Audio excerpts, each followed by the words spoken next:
While he was speaking, Judas, one of the 12, arrived. With him was a large crowd armed with swords and clubs, sent from the chief priests and the elders of the people. Now the betrayer had arranged a signal with them. "The one I kiss is the man. Arrest him." Going at once to Jesus, Judas said, "Greetings, Rabbi," and kissed him. Jesus replied, "Do what you came for, friend." Then the men stepped forward, seized Jesus, and arrested him. With that, one of Jesus' companions reached for his sword, drew it out, and struck the servant of the high priest, cutting off his ear. "Put up your sword back in its place," Jesus said to him, "for all who draw the sword will die by the sword. Do you think I cannot call on my Father, and he will at once put at my disposal more than 12 legions of angels? But how then would the scripture be fulfilled that say it must happen in this way?" In that hour, Jesus said to the crowd, "Am I leading a rebellion that you've come out with swords and clubs to capture me? Every day I sat in the temple courts teaching, and you did not arrest me.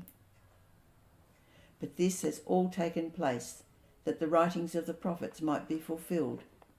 Then all the disciples deserted him and fled. So this is session 3 of Jesus' last week. And here we see the complete aloneness of Jesus. Judas, who'd been one of his closest friends and a follower, a chosen follower, now leads a gang of soldiers to come and arrest him. And he does it under cover of night, so that it's out of view of everybody. Not only does Judas betray Jesus, but betrays him with a kiss, which is a sign of friendship.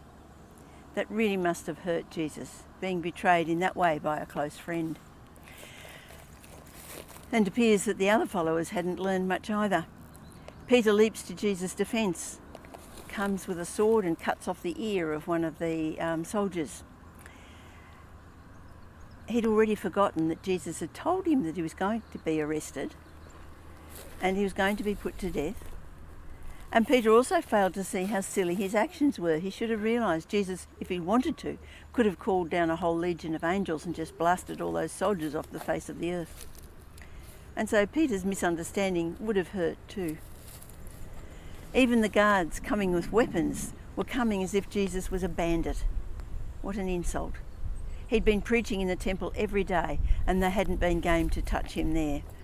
But now they're treating him as if he is a dangerous criminal. And the final hurt would have been when all his friends ran away. They left him in the hands of the soldiers on his own. Couldn't even stay for moral support. Everyone for himself. Jesus, alone, betrayed, misunderstood, degraded and deserted, faced the cross willingly for the very people who had just betrayed, misunderstood, degraded and deserted him. And he did it for us too, who so easily betray, misunderstand, degrade or desert him.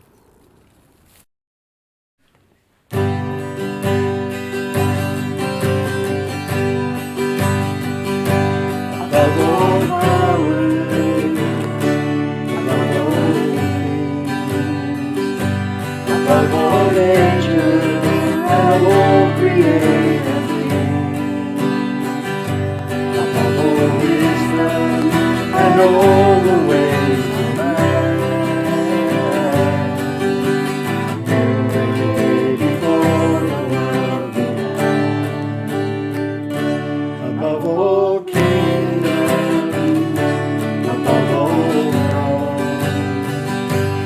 above all wonders the world has ever known, above all wealth and treasures of the earth, there's no end to measure of the world. Crucified, laid behind the stone, you lived alone, we rejected and alone, like a rose, trampled by love. You took the fall and thought of me above all.